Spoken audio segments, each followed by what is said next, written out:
Well, thank you, Madam Chair.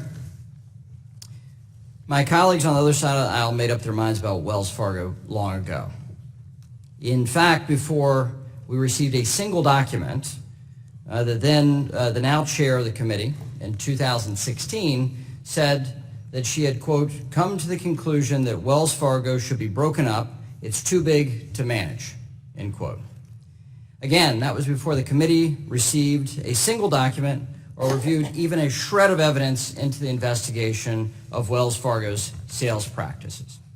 Now, after reviewing 500,000 documents that both the Democrats and Republicans on this committee have access to, and hundreds of pages of witness testimony, we know breaking up the bank is not the answer. Wells Fargo isn't too big to manage. The findings of these documents show that it was grossly mismanaged.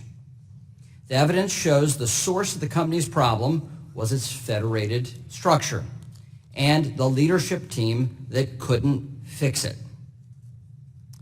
Those are the issues that are unique to Wells Fargo, and Wells Fargo was uniquely mismanaged. However, the evidence does not tell us much about Wells Fargo's large bank peers. So we're going to spend all day hearing from Wells Fargo's brand new CEO, who has been on the job for all of about 6 months, who has no connection to the period in question.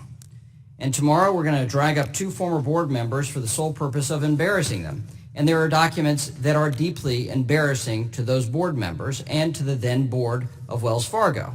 That is true. The chairwoman called on them to resign, and they did. In fact, the markets were calling on them to resign. The system works.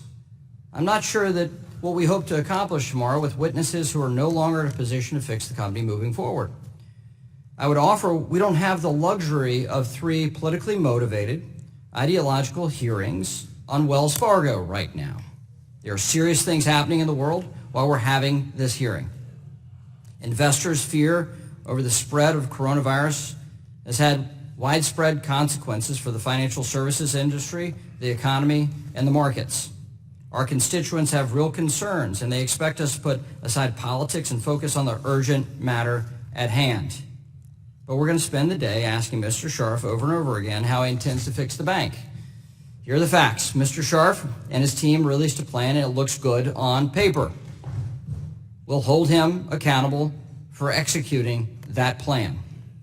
In fact, his stockholders will hold him accountable for that plan. And the regulators and the Justice Department will hold him accountable for executing that plan.